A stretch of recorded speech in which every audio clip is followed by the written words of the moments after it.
राशि राशि भारा भारा धान काटा हलो सारा भरा नदी खुले धारा फल बरसा काटिते काटिते धान एलो बरसा একখানি ছোট ক্ষেত আমি একলা চারিদিকে বাঁকা জল পড়েছে জীবনে চলার পথে সময় যে কবির লেখা আমাদের সুখের ভান্ডার প্রেম করে দুঃখের মধ্যে মরণ লাগে আরাম দেয় আবার একাকিত্বময় জীবনে কাঠ গানের সঙ্গ দিয়ে জীবনকে নদীময় করে তোলে তিনি আর কেউ নন আমাদের প্রিয় কবি প্রাণের কবি বিশ্বকবি কবি রবীন্দ্রনাথ। রবীন্দ্রনাথের নাম শোনেনি, গান শোনেনি এমন বাঙালি একটাও খুঁজে পাওয়া যাবে না। আর সেই রবীন্দ্রনাথ অর্থাৎ রবীন্দ্রনাথের জন্মদিন 1861 সালে বা 1268 বঙ্গাব্দে 8 দিনে কবিগুরু রবীন্দ্রনাথ জন্মগ্রহণ করেন।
From class 7, and I am here to give a speech on Ravindra Jayanti.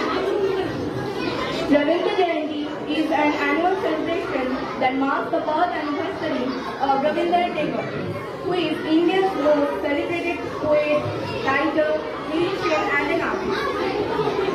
He was born on 18th May 1861 in Kolkata, West Bengal. His father was Devendranath Tagore and his mother was Sarada Devi. He was homeschooled in his childhood and received informal education. On the occasion of Rabindranath Tagore's birthday, we gather to commemorate of the life and contributions of a towering figure in literature and culture. He was born on May 7, 1861 in Dorasamo, Calcutta. Tagore's impact on the world continues to resonate long after his passing. Tagore's journey was one of the immense creativity and versatility. He was not only a prolific poet, but also a philosopher, musician, artist, and educator. His works, characterized by their profound spirituality and deep connection with nature, have an indelible mark on in 1901. He established the Brahmacharya Ashrama at Shantiniketan in West Bengal, which later became known as Vishnavarati.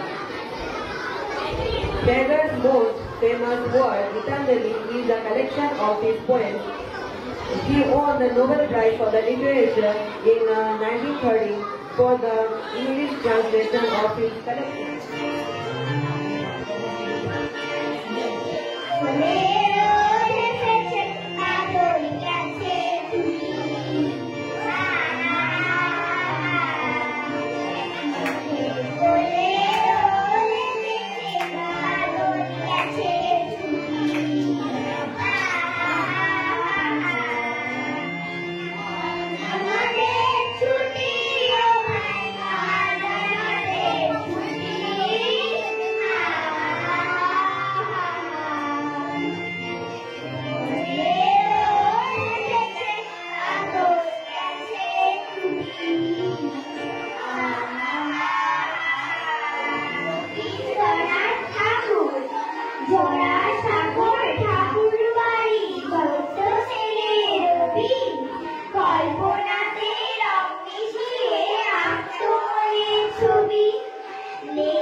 যায় হারিয়ে সজল ধারায়,